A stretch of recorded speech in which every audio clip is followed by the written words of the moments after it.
Welcome to only IAS. स्वागत है आप सभी लोगों का प्रीलिम बूस्टर न्यूज डिस्कशन में। आज 17 सितंबर 2022 है, तो आइए देख लेते हैं कि ऐसे कौन से इंपॉर्टेंट आर्टिकल्स हैं जो आज हमें कवर करने हैं। हमारा first article financial stability and development council के बारे में है। Union minister of finance and corporate affairs ने अभी हाल ही में इसकी 26th मीटिंग को चेयर किया। FSDC। हम सभी लोगों को पता है कि 2008 में एक ग्लोबल क्राइसिस आया था, जिसे आप लोग सब प्राइम क्राइसिस भी बोलते हैं। हालांकि इंडिया उससे बहुत लार्जली तो प्रभावित नहीं हुआ था, लेकिन उसका प्रभाव इंडिया के ऊपर भी पड़ा था।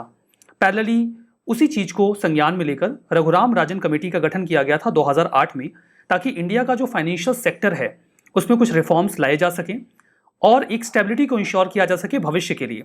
इसी रेफरेंस में बनाया गया फाइनेंशियल स्टेबिलिटी डेवलपमेंट काउंसिल को।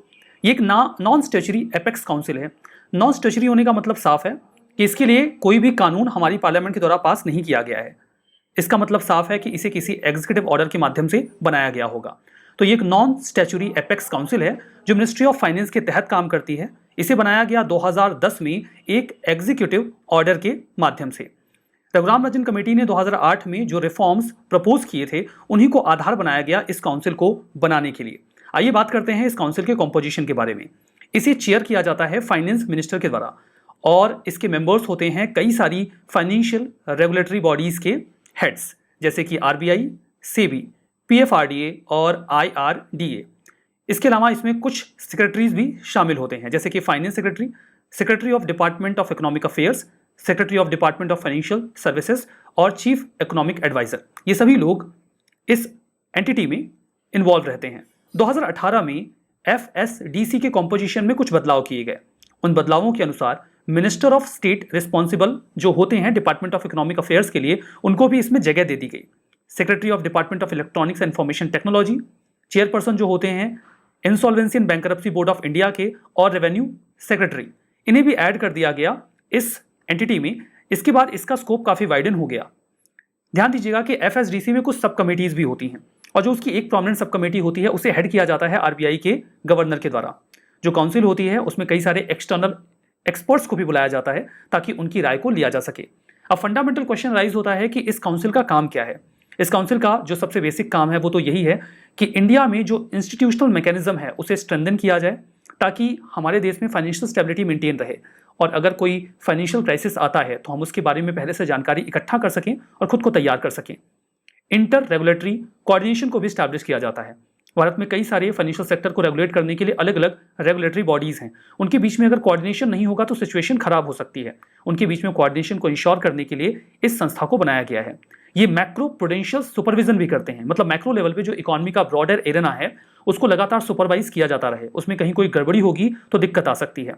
क्या आउटकम्स निकले काउंसिल में? देखिए, इन्होंने ना केवल जो फाइनेंशियल स्टेबिलिटी है उसके लिए काम किया, रेदर अर्ली वार्निंग इंडिकेटर की तरह भी अपने प्रयासों को जारी रखा। अगर कोई दिक्कत हमें समझ में आई कि इकोनॉमी में चल रही है मैक्रो इकोनॉमिक लेवल पे, तो ये पहले से ही जानकारी दे देते हैं। इसके माध्यम से जो वर्तमान में फाइनेंशियल या क्रेडिट इंफॉर्मेशन सिस्टम है, जहां पे बैंक्स वगैरह लोन दे देते हैं, वो रिकवर नहीं कर पाते तो दिक्कत आ जाती है। उसकी इफिशियंसी को इंप्रूव करने का प्रयास भी FSDC के द्वारा किया गया। ज़्यादा फोकस रहा सिस्टमेटिकली इंपॉर्टेंट फाइनेंशियल इंस्टीट्यूशंस पे या फिर फाइनेंशियल मार्केट इंफ्रास्ट्रक्चर के ऊपर, जो किसी भी इकोनॉमी के लिए बहुत ज़रूरी होते हैं। अब ये टॉपिक इंपॉर्टेंट है या नहीं है, इस बात का अंदाजा आप इस आधार पर लगा सकते हैं कि 2016 के प्रीलिम्स में इस पर एक प्रश्न पूछा जा चुका है। प्रश्न बहुत ही सामान्य सा था, 3 स्टेटमेंट आपके सामने थे और आपसे पूछा गया था कौन सा सही है कौन सा गलत है। Financial stability and development council के बारे में 3 स्टेटमेंट। पहला तो ये नीति आयोग का ऑर्गन है, दूसरा यूनियन फाइनेंस मिनिस्टर इसे हेड करते हैं, और तीसरा ये इकोनॉमी को मैक्रो प्रूडेंशियल सुपरविजन में मॉनिटर करता है या उस लेवल पर मॉनिटर करता है। अभी हमने देखा कि नीति आयोग का इसमें कोई रोल नहीं है, तो पहला स्टेटमेंट तो साफ साफ गलत हो गया, लेकिन दूसरा और तीसरा स्टेटमेंट यहां पर करेक्ट है। तो सही जवाब क्या निकलेगा? 2 and 3 ओनली। इससे आपको अंदाजा लग गया कि ये क्वेश्चन या ये टॉपिक काफी इंपॉर्टेंट रहा है और आगे भी आपके काम आ सकता है। हमारा नेक्स्ट आर्टिकल कुतुबशाही टॉम्ब के बारे में है। हाल ही में कुतुबशाही टॉम्ब को रिस्टोर किया गया, उसे फिर से सही तरीके से डेवलप कर दिया गया, बना दिया गया। ये जो कॉम्प्लेक्स है हैदराबाद में, इसे टूरिस्ट के लिए अब ओपन कर दिया गया है। अगर यहाँ पे टूरिस्ट का जो फ्लो है वो बढ़ता है तो पूरी संभावना रहेगी कि इसे यूनेस्को की वर्ल्ड हेरिटेज सिटी में नॉमिनेट करने का प्रयास किया जाए। आइए समझते हैं कि कुतुबशाही टॉम्ब कैसे बना। देखिए, कुतुबशाही टॉम्ब को कुतुब शाहीज के द्वारा बनाया गया। अब पहला सवाल आता है हमारे मन में कि कुतुब शाहीज कौन थे। ध्यान दीजिए कि साउथ इंडिया में एक बहुत बड़ा किंगडम हुआ करता था विजयनगर एम्पायर के जस्ट ऊपर, जिसे कहा जाता था बहमनी किंगडम। लेकिन जब विजयनगर एम्पायर में कृष्णदेव राय का शासन आता है तो वो अटैक करते हैं बहमनी के ऊपर, और बहमनी के ऊपर जब उनका अटैक होता है तो बहमनी किंगडम काफी कमजोर हो जाता है, जिसके बाद अलग अलग फ्यूडल लॉर्ड्स ने बहमनी किंगडम को 5 हिस्सों में बांट दिया और इसके 5 हिस्सों में अलग अलग डायनेस्टीज इवॉल्व हो गई। जो 5 हिस्से बहमनी किंगडम के टूटे वो थे बेरार, बीदर, अहमदनगर, बीजापुर और गोलकुंडा। यहां पर हम स्पेसिफिकली बात करते हैं गोलकुंडा की। इन पांचों रीजन्स में अलग अलग डायनेस्टीज डेवलप हुई, जैसे कि बीदर में वरिश शाही डायनेस्टी ने कब्जा किया, बीजापुर में आदिल शाही डायनेस्टी आती है, तो अहमदनगर में निजाम शाही डायनेस्टी आ जाती है, बेरार में इमाद शाही डायनेस्टी का शासन आया। हम बात कर रहे हैं कुतुब शाही टॉम की, तो आपको समझना होगा कि गोलकुंडा इज द रीजन जहां पे कुतुब शाही डायनेस्टी ने कब्जा किया और वहां पे कुतुब शाही डायनेस्टी के कई सारे शासक आए और उन्हीं के द्वारा इस कुतुब शाही टॉम कॉम्प्लेक्स को बनवाया गया। ये ओल्डेस्ट हिस्टोरिकल मॉन्यूमेंट है हैदराबाद का, इब्राहिम बाग में लोकेटेड है, जो कि गोलकुंडा फोर्ट से थोड़ी ही दूरी पर स्थित है। यहां पर देखिए जो टॉम्ब है और जो मॉस्क है, इसे कुतुब शाही डायनेस्टी के कई सारे रूलर्स के द्वारा समय समय पे बनवाया गया। कुतुब शाही डायनेस्टी 1518 से 1687 के बीच में रही। जो गोलकुंडा के रूलर्स थे उन्होंने इस किंगडम को अपने तरीके से चलाया। सदर्न जो डेक्कन का रीजन है वहीं पर ये लोकेशन लोकेटेड है, मैप में वैसे आप देख चुके हैं। इस जो डायनेस्टी है उसके फाउंडर रहे थे कुली कुतुब शाह, उन्होंने ही इस डायनेस्टी को शुरू किया। हमारा next article green fins hub के बारे में है। यूनाइटेड नेशंस एनवायरनमेंट प्रोग्राम ने रीफ वर्ल्ड फाउंडेशन के साथ मिलकर अभी हाल ही में लॉन्च किया है ग्रीन फिन्स हब। अब ये है क्या और इसका फंडामेंटल ऑब्जेक्टिव क्या है, इसे समझते हैं। ग्रीन फिन्स हब दुनिया का पहला मरीन टूरिज्म इंडस्ट्री प्लेटफॉर्म है। मरीन टूरिज्म में क्या शामिल हो जाता है? जैसे कई सारे लोग जाते हैं, वो समंदर को एक्सप्लोर करने में रुचि रखते हैं, बहुत इंटरेस्ट होता है समंदर के भीतर जाकर वहां पे चीजों को देखने को लेकर। तो डाइविंग और स्नॉर्कलिंग बहुत ही कॉमन मैकेनिज्म है सी को एक्सप्लोर करने का, और दुनिया के अलग अलग हिस्सों में इसके कई सारे ऑपरेटर्स होते हैं। डाइविंग क्या होती है? डाइविंग में आप एक ऑक्सीजन सिलेंडर बांध के समंदर में जाके मछलियों को परेशान करते हैं, ये तो डाइविंग हो गई। स्नॉर्कलिंग क्या होती है? स्नॉर्कलिंग में फंडामेंटली आप एक मास्क पहनते हैं जिसमें एक पाइप लगी होती है, वो पानी के ऊपर होती है जिससे आप सांस ले सकते हैं। तो कुल मिला के स्नॉर्कलिंग में आप पानी के अंदर ताका झाकी करते हैं। ये कुछ तरीके हैं जिसके माध्यम से लोग सी को एक्सप्लोर करते हैं, लेकिन ऐसा करने के दौरान कई बार समंदर को पोल्यूट किया जाता है, वहां की जो नेचुरल इकोलॉजी है उसमें डिसरप्शन होता है। यूएनईपी का ऑब्जेक्टिव ये है कि ऐसा ना हो, और इसके लिए हमें दुनिया भर में जो ये ऑपरेटर्स हैं जो डाइविंग या स्नॉर्कलिंग की सर्विसेज दिया करते हैं उन्हें एक साथ लाना होगा, उनके लिए कुछ गाइडलाइंस बनानी होंगी। इंडस्ट्री बैक प्लेटफॉर्म होगा ये, जो एक मेजर बूस्ट देगा सस्टेनेबल मरीन टूरिज्म के लिए, जहां पे डाइविंग और स्नॉर्कलिंग ऑपरेटर्स एक साथ आएंगे। वो कोशिश करेंगे कि वो अपनी डेली प्रैक्टिसेस में कुछ बदलाव लेकर आएं, वो बदलाव जो सिंपल हों, कॉस्ट इफेक्टिव हों और जिनका इस्तेमाल करके हम अपनी इकोलॉजी को भी सेफ रख सकें। इनका एनुअल इंप्रूवमेंट ट्रैक किया जाएगा और उनको कम्युनिकेट किया जाएगा। मेंबरशिप की बात करें तो यहाँ पे 2 तरीके की मेंबरशिप होगी। एक तो होगी डिजिटल मेंबरशिप और दूसरी होगी ग्रीन फिन्स सर्टिफिकेट मेंबर। जो डिजिटल मेंबर होंगे उनका सब काम डिजिटली फॉर्म में होगा। यहाँ पे डाइव या स्नॉर्कल ऑपरेटर्स को ग्लोबली कनेक्ट कर दिया जाएगा। इनके लिए एक डिटेल्ड ऑनलाइन सेल्फ इवैल्यूएशन होगा, काइंड ऑफ फॉर्म होगा, दे दिया जाएगा, पूछा जाएगा कि आपने क्या क्या किया, वो जो बताएंगे उसी के बेसिस पे उन्हें मिलेगा एनवायरमेंटल स्कोर। लेकिन यहाँ पे जो दूसरी कैटेगरी है ग्रीन फिन्स सर्टिफाइड मेंबर्स की, उन्हें एनुअली ट्रेन किया जाएगा कि वो कैसी प्रैक्टिसेस ऑप्ट करें कि इन्वायरमेंट को पोल्यूट ना करें, और जो उनकी प्रैक्टिसेस हैं सी को एक्सप्लोर करने की वो सेफ रहें। यहाँ पे जो रैंकिंग होगी वो ब्रोंज, सिल्वर और गोल्ड सर्टिफिकेट के फॉर्म में दी जाएगी। ग्रीन फिन्स सॉल्यूशन लाइब्रेरी भी होगी, जहां पे 100 से ज्यादा प्रूवन एनवायरमेंटल सॉल्यूशन बताए गए होंगे, जिनका इस्तेमाल करके ये डेली ऑपरेटर्स सही तरीके से अपना काम कर सकते हैं और चैलेंजेस को हैंडल कर सकते हैं। एक एक्शन प्लान ट्रैकर भी होगा, जिसकी मदद से ये देखा जाएगा कि जो गाइडलाइंस हैं उन्हें फॉलो किया जा रहा है अथवा नहीं। हमारा next article Ramakrishna mission awakening programme के बारे में है। हाल ही में union minister for education and skill development ने और एंटरप्रेन्योरशिप ने, जो कि श्री धर्मेंद्र प्रधान जी हैं, उन्होंने रामकृष्ण मिशन अवेकनिंग प्रोग्राम को लॉन्च किया है। ये प्रोग्राम क्लास 1 से लेकर 5th के स्टूडेंट्स के लिए है। ये जो इनिशिएटिव है ये किस लिए है समझिए। इस इनिशिएटिव के माध्यम से बच्चों की पर्सनैलिटी को डेवलप करने का प्रयास किया जाएगा, और ये जो पर्सनैलिटी डेवलपमेंट का काम होगा ये नेशनल एजुकेशन पॉलिसी 2020 की तर्ज पर होगा। टारगेट स्टूडेंट्स हैं क्लास 1 to 5th। बैकग्राउंड समझिए। रामकृष्ण मिशन की जो दिल्ली ब्रांच है उसने 2014 से ही इस प्रोग्राम को शुरू कर दिया था। हालांकि जब उन्होंने ये प्रोग्राम शुरू किया था तो ये मिडिल स्कूल के स्टूडेंट्स के लिए था। उनका फंडामेंटल ऑब्जेक्टिव था कि बच्चों में आत्मश्रद्धा को बढ़ावा दिया जाए, सेल्फ स्टीम, वो कॉन्फिडेंट बने और अपनी लाइफ में अच्छे डिसीजंस ले सकें। लेटर ऑन इस प्रोग्राम को 126 स्कूलों में पायलट बेसिस पर लॉन्च किया गया स्कूल्स में, जिसके बहुत पॉजिटिव और अच्छे रिजल्ट्स भी रहे। तो ये प्लान किया जा रहा है कि अब इसे पैन इंडिया लेवल पे इंप्लीमेंट कर दिया जाएगा। सिग्निफिकेंस की बात करते हैं तो ये लेकर आएगा एक सोशल ट्रांसफॉर्मेशन, जहां पे ये समझा जाएगा कि जो एजुकेशन है उसका फंडामेंटल ऑब्जेक्टिव सोशल ट्रांसफॉर्मेशन ही है। फर्दर इस चीज पर भी फोकस किया जाएगा कि जो मटीरियल वेल्थ है, लोग पैसे कमाना या फिर पैसों के चक्कर में बहुत ज्यादा पड़ते हैं, लेकिन उसके बाद भी उन्हें अधूरापन महसूस होता है और वो जीवन में ऐसा महसूस करते हैं कि उन्हें जो मिलना चाहिए वो नहीं मिल रहा। इसके लिए जरूरी है कि वो इस बात को समझें कि वैल्यू और विजडम ये सबसे इंपॉर्टेंट चीजें हैं, ना कि मटीरियल वेल्थ। इन वैल्यूज को इनकलकेट किया जाएगा बच्चों में। बात करते हैं रामकृष्ण मिशन के बारे में। रामकृष्ण मिशन, आप इसके बारे में नोन होंगे, बहुत ही फेमस संस्था है। मॉडर्न इंडिया में आप इसके बारे में विस्तार से पढ़ते भी हैं। ये बहुत ही एक्सटेंसिव एजुकेशनल और फिलैंथ्रोपिक वर्क के लिए जाना जाता है। दुनिया भर में इनके ब्रांचेस हैं। ये अद्वैत वेदांता की फिलॉसफी को प्रोपेगेट करते हैं।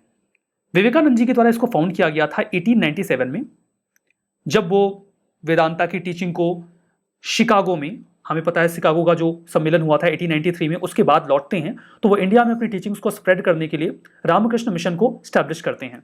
इसके दो फंडामेंटल ऑब्जेक्टिव थे। पहला तो ये था कि जो वेदांता की टीचिंग उनके गुरु ने लोगों तक पहुंचाने का प्रयास किया, रामकृष्ण परमहंस जी ने, वो उसे लोगों तक पहुंचाए। और दूसरा कि लोगों की सोशल कंडीशन को इंप्रूव किया जाए। यहां पर देखिए, इस ऑर्गेनाइजेशन को जैसे बिल्ड किया गया विवेकानंद जी के द्वारा, इसकी शुरुआत एक्चुअली में रामकृष्ण परमहंस जी ने ही कर दी थी। बंगाल के सेंट हुआ करते थे। उन्हें मॉडर्न एज का प्रॉफिट भी कहा जाता है और उन्हीं के शिष्य थे स्वामी विवेकानंद जी। तो यह आर्टिकल तो आपने समझ लिया। हमारा next article chief ministers breakfast scheme के बारे में है। तमिलनाडु के चीफ मिनिस्टर ने अभी हाल ही में ब्रेकफास्ट स्कीम को लॉन्च किया है। यह स्कीम भी क्लास 1 से 5th तक के बच्चों के लिए है गवर्नमेंट स्कूल्स में। मिड डे मील जैसी स्कीम है, लेकिन मिड डे मील में जो पूरा क्लास होता है उसके बीच में जब लंच होता है तो उसमें खाना दिया जाता है बच्चों को। ये जब वो स्कूल में जाएंगे तो इनिशियल फेज में ही उनको ब्रेकफास्ट प्रोवाइड करवाया जाएगा। ये काम किसने शुरू किया? तमिलनाडु में।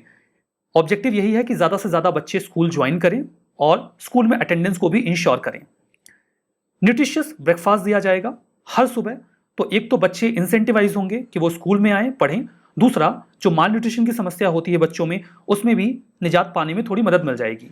जो ब्रेकफास्ट का मेन्यू होगा वो आपके लिए बहुत इंपॉर्टेंट नहीं है। रवा उपमा, सेमिया उपमा, सांभर, ये सब दिया जाएगा। It's not worth for you. Dessert भी दिया जाएगा। अब जानते रहिए कि फ्राइडे को डिजर्ट मिलेगा तो बच्चे खुश रहेंगे थोड़ा। तमिलनाडु की अगर हम बात करते हैं तो तमिलनाडु ने अगर एक ब्रेकफास्ट स्कीम लॉन्च की है तो हम इतना इंटरेस्टेड क्यों हैं, पढ़ क्यों रहे हैं? तमिलनाडु वॉज द स्टेट जिसने सबसे पहले मिड डे मील स्कीम को बहुत ही हाईलाइटेड फॉर्म में शुरू किया। इसकी शुरुआत 1920 में ही कर दी गई थी, जब मद्रास म्युनिसिपल कॉर्पोरेशन ने इस काम को शुरू किया था। देश के आज़ाद हो जाने के बाद भी तमिलनाडु ने 1956 में स्कूल फीडिंग स्कीम लॉन्च की थी। इसी स्कूल फीडिंग स्कीम को बाद में नेशनल लेवल पर मिड डे मील स्कीम के तौर पे इंप्लीमेंट कर दिया गया। तो आप समझ सकते हैं कि तमिलनाडु ने इस दिशा में पहले भी बहुत सारा काम किया हुआ है। And that is the reason कि अगर तमिलनाडु ऐसी कोई स्कीम लेकर आ रहा है तो निश्चित तौर पर इसे संज्ञान में लिया जाना चाहिए। हो सकता है कि आगे इसके स्कोप को और वाइडन किया जाए। हमारा नेक्स्ट आर्टिकल कॉग्निटिव डिसोनेंस के बारे में है। यह टर्म हाल फिलहाल में बहुत ज्यादा न्यूज में है। आपको पता होगा कि जीएस पेपर 4 आपका एथिक्स और इंटीग्रिटी का है, जो कि काफी ज्यादा इंपॉर्टेंट होता है। वहां पर ये आपका जो कॉन्सेप्ट है कॉग्निटिव डिसोनेंस का, that is very important for you. क्या है ये? सबसे पहले तो ये समझ लीजिए कि जो कॉग्निटिव डिसोनेंस की थियरी है, ये काफी इन्फ्लुएंशियल थियरी रही है सोशल साइकोलॉजी में। इसे for the first time propose किया गया लियोन फिस्टिंजर के द्वारा। उनकी एक किताब रही a theory of cognitive dissonance, जो उन्होंने 1957 में पब्लिश की थी। वहां पर इन्होंने इसके बारे में बताया। कॉग्निशन का मतलब ये होता है कि क्या इंफॉर्मेशन आपके पास है, और डिसोनेंस का मतलब होता है विरोधाभास। कई बार ऐसा होता है कि आप सोचते कुछ और हैं लेकिन आपका बिहेवियर कुछ और हो जाता है, और इसके पीछे कई सारे कारण होते हैं। तो कॉग्निटिव डिसोनेंस फंडामेंटली क्या है? ये एक इनकंसिस्टेंसी है आपके थॉट के बीच में और आपके बिहेवियर के बीच में। इसकी वजह से जो थॉट और बिहेवियर के बीच का डिफरेंस है, इसकी वजह से आप एक अनकंफर्टेबल साइकोलॉजिकल सिचुएशन में पहुंच जाते हैं, एक इमोशनल टेंशन के सिचुएशन में पहुंच जाते हैं, जिसे कहा जाता है कॉग्निटिव डिसोनेंस। अगर आपको अभी भी नहीं समझ में आया तो चलिए मैं आपको एक एग्जांपल दे देता हूं। एग्जांपल ये है कि आपके परिवार में अक्सर आपको सिखाया जाता है कि आपको महिलाओं की, वुमेन की रेस्पेक्ट करनी चाहिए, इज्जत करनी चाहिए। सिमिलरली आप बॉलीवुड की मूवीज देखते हैं, कई सारे एडवर्टीजमेंट देखते हैं जहां पर वुमेन को ऑब्जेक्टिफाई किया जाता है, एक ऑब्जेक्ट की तरह आपके सामने परोसा जाता है। अब आपके मन में एक दुविधा उत्पन्न हो जाती है कि क्या करना है, महिलाओं को रेस्पेक्ट करना है अथवा नहीं करना है, क्योंकि आपका वैल्यू सिस्टम कहता है कि रेस्पेक्ट करना है, लेकिन जो आप देख रहे हैं उसके अकॉर्डिंग ऐसा लगता है कि नहीं करना है। तो ये डिसोनेंस की सिचुएशन क्रिएट होती है। दूसरा, आपसे कहा जाता है कि tobacco causes to cancer, tobacco से कैंसर होता है। अब आपको पता है ये बात, लेकिन फिर भी आप टोबैको कंज्यूम कर रहे हैं क्योंकि आपको उसकी आदत लग गई है। अब आप एक डिसोनेंस की कंडीशन में होते हैं क्योंकि आपका जो थॉट है वो कहता है कि टोबैको नहीं लेना है, लेकिन आपके बिहेवियर में टोबैको आ चुका है, तो डिसोनेंस की कंडीशन आ जाती है। सिमिलरली आपको पता है कि हेल्दी फूड खाने से आपकी हेल्थ अच्छी रहेगी, लेकिन जैसे ही आपके सामने नूडल्स या पिज्जा या बर्गर आ जाता है तो फिर आपकी जो मनोस्थिति है वो ऐसी हो जाती है कि बस इसको खा लेते हैं, तो आप डिसोनेंस की कंडीशन में चले जाते हैं। आपको लगता है कि खाएंगे तो गड़बड़ तो होगा, लेकिन मन कहता है कि खा ले। तो जो विरोधाभास की सिचुएशन है इसे ही कहा जाता है कॉग्निटिव डिसोनेंस। अब कॉग्निटिव डिसोनेंस में होता क्या है कि आप अपने बिलीफ को रैशनलाइज करने का प्रयास करते हैं। फंडामेंटली ये बिलीफ किसी भी एरेना में हो सकता है, किसी रिलीजन, कल्ट, पॉलिटिकल पार्टी, किसी की चीज और भी हो सकता है जिसकी ओर आपने कोई एक बिलीफ डेवलप करके रखा हो। ये एग्जांपल्स यहां पर दिए गए हैं जो मैंने आपको बता दिया। एक एग्जांपल यहां पर और भी है कि एक आईपीएस ऑफिसर नॉन वायलेंस में बिलीव रखता है, लेकिन कहीं पे प्रोटेस्ट चल रहा है तो उसे जरूरत पड़ जाती है कि वो लाठी चार्ज करे, और यहां पे कॉग्निटिव डिसोनेंस की सिचुएशन बन जाती है उसके लिए कि क्या करे। लाठी चार्ज करना जरूरी है लेकिन उसकी वैल्यूज उसको रोक रही हैं, उसे डिसीजन लेना पड़ता है। अब जब कॉग्निटिव डिसोनेंस की कंडीशन आ जाती है तो उसे रिजॉल्व कैसे करते हैं, आप इस डिसोनेंस की सिचुएशन से निकलते कैसे हैं। अब डिसोनेंस की सिचुएशन से निकलने का 3 तरीके हो सकते हैं फंडामेंटली। एक तो आप अपना थॉट बदल दीजिए, दूसरा आप उस थॉट से मिलता जुलता बिहेवियर चेंज कर दीजिए, या फिर तीसरा कि आप अपने बिहेवियर को किसी एक एडिशनल थॉट से जस्टिफाई कर दीजिए। जैसे मान लीजिए आप टोबैको कंज्यूम कर रहे हैं, तो या तो टोबैको को कंज्यूम करना बेकार नहीं होता, आप ये मान लीजिए टोबैको कंज्यूम करना कोई बुरी बात नहीं है, या आप थॉट चेंज कर दीजिए, या फिर टोबैको को कंज्यूम करना बंद कर दीजिए, या फिर टोबैको कंज्यूम करने के लिए एक जस्टिफिकेशन ऐड कर दीजिए कि ठीक है कितने सारे लोग खा रहे हैं, सभी को थोड़ी कैंसर हो जा रहा है। तो ये 3 तरीके हो सकते हैं जिससे आप इस डिसोनेंस से बाहर निकल सकते हैं। और आपको पता है ज्यादातर लोग क्या करते हैं, ज्यादातर लोग एक एडिशनल थॉट ऐड करके अपने बिहेवियर को जस्टिफाई कर लेते हैं, क्योंकि ये काम सबसे आसान होता है। जैसे जो टोबैको कंज्यूम कर रहे हैं वो यही जस्टिफिकेशन ऐड कर लेंगे कि सभी टोबैको कंज्यूम करने वाले लोगों को तो कैंसर नहीं हो रहा है, तो ठीक है टोबैको कंज्यूम करने में कोई दिक्कत नहीं है, और ऐसा करके वो खुद को डिसोनेंस से बाहर निकाल लेते हैं। आपको डिसाइड करना होता है कि आपको अपने डिसोनेंस से कैसे बाहर निकलना है, थॉट बदलना है, बिहेवियर बदलना है, या फिर उसे जस्टिफाई करना है। ठीक है, तो ये तो मामला रहा कॉग्निटिव डिसोनेंस का। चलिए अब रिवीजन कर लेते हैं। Financial stability and development council NITI Aayog का एक ऑर्गन है, शुद्ध रूप से गलत है। हमने देखा कि नीति आयोग का इससे कोई मतलब नहीं है। कुतुब शाही टॉम, ये ओल्डेस्ट हिस्टोरिकल मॉन्यूमेंट है हैदराबाद का, कुतुब शाही के द्वारा बनाया गया, शुद्ध रूप से सही है। ग्रीन फिंस हब, IUCN ने इसको डेवलप किया, बिल्कुल गलत है। यहां पे इन्वॉल्वमेंट है UNEP का, यूनाइटेड नेशंस एनवायरमेंट प्रोग्राम, मैंने आपको बताया। रामकृष्ण मिशन कोलकाता के नजदीक में, बेलूर में मैं स्पेसिफिक हो जाता हूं, 1897 में विवेकानंद जी के द्वारा बनाया गया, ये बिल्कुल सही है। Chief minister breakfast scheme Punjab ने लॉन्च किया है, शुद्ध रूप से गलत है, ये तमिलनाडु ने लॉन्च किया है। तो हमारा ये आज का सेशन रहा। आपको इस सेशन की PDF मिल जाएगी ओनली IS के टेलीग्राम चैनल पे, जहां तक जाने के लिए आप इस QR कोड का इस्तेमाल भी कर सकते हैं। तो वहां पर जाइए, PDF को डाउनलोड करिए और रिवीजन करना बिल्कुल मत भूलिएगा। So that's all for now, thank you very much.